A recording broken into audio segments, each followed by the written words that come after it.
question before you begin. You have four books published.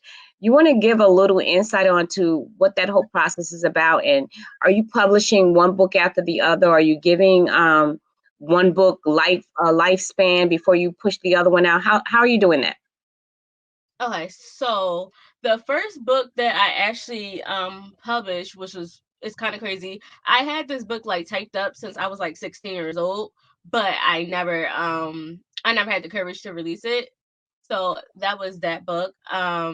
The book Naked was was pretty crazy. That was like I was going through like a transitional year, and I felt as though like the pieces that I was writing was really like really helped me as far as developing who I am as a writer, because that was the year like I first really dove into performing. I dove into who Nicki D the poet was, and a lot of people was asking me like, well, you used to be the shy girl, so how did you dive into that? So that was more of like my self-love journey.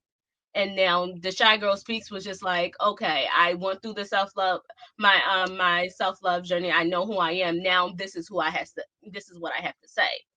And then this fourth book is basically about, because I feel like with everything that's going on in 2020, we're finding out that there's so many people fighting so many battles that we have no idea about. Yeah, So yeah. this fourth book is actually a journey of like five women um going through different battles, and like so I'm telling a story, but throughout the stories, of course, I'm interweaving my poetry.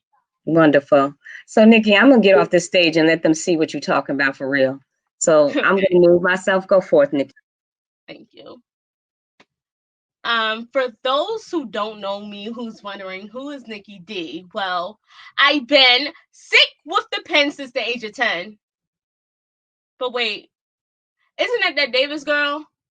The one who can't sing? Yeah, you're right, but put me in front of the mic on the right night and I can tell you why the cage bird sings. Yeah, I must admit, singing's not really my twist.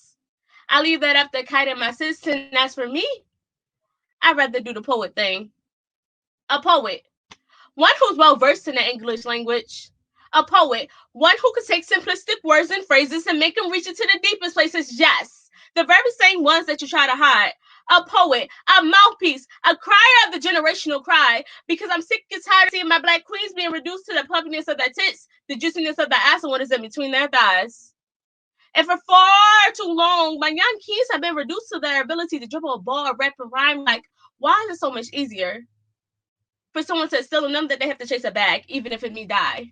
For someone to sit them down and explain the difference in the amount of tree that goes in a quarter or a dime, than for someone to sit down and cultivate that young entrepreneur mind.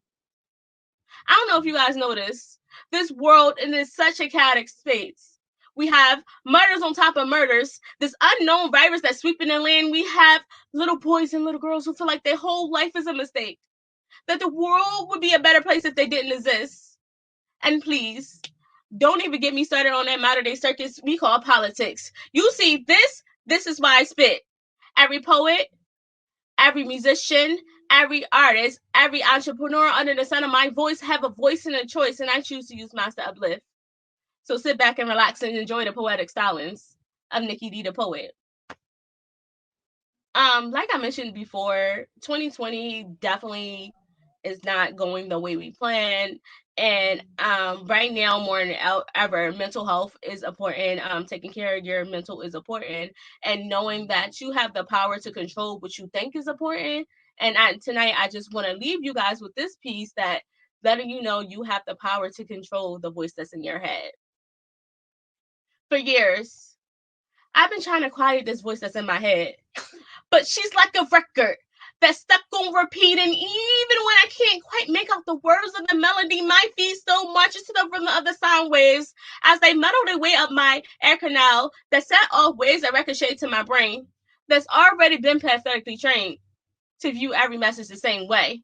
Like back when they told my great great granddaddy that he'll never be nothing more than a cotton picking slave. I'm sorry. That was a little heavy. You see, it's hard to get her to behave like a toddler used to get in her way. She kicks and screams. She made quite a scene. Only my complete surrender to her demand. is my attempt at relief. She loves to flirt with my insecurities. She has 3 waves with my worries and my fears, and when she reaches her peak, she leaves her liquid gooiness all over my face for all to see.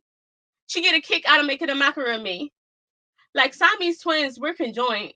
But most days, I really wish she would just stay home. Like, I really could have endured my first kiss alone without her reminding me of my obtuse-shaped nose, or the tiny ciliators that decided to inhabit my face the night before, or the little fuzz under my chin.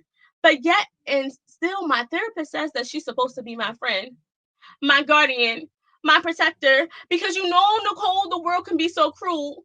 To that, I replied, well, my fellow black girl, how would it feel if you had someone constantly trying to drain the magic out of you? Don't act like if you weren't me, you wouldn't want her long gone too. She's the monkey that's on my back, the elephant overcrowding my room, the snake that's in my garden, trying to get me to believe that everything I know to be true is a lie. Dangling in my face, death, and a fruit disguise. But yet, and still, time after time after time, I believe her lies. Maybe it's because her voice is a perfect replica of mine. Or maybe it's because believing that failure is the only option is far more easier than admitting I'm scared to take the first leap.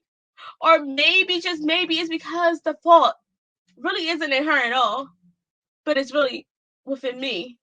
Because after all, she's nothing but a mere personification of what I see looking back at me when I stare in the mirror. And when I finally get the courage to face and defeat that girl, her voice will no longer matter. Thank you guys so much for listening.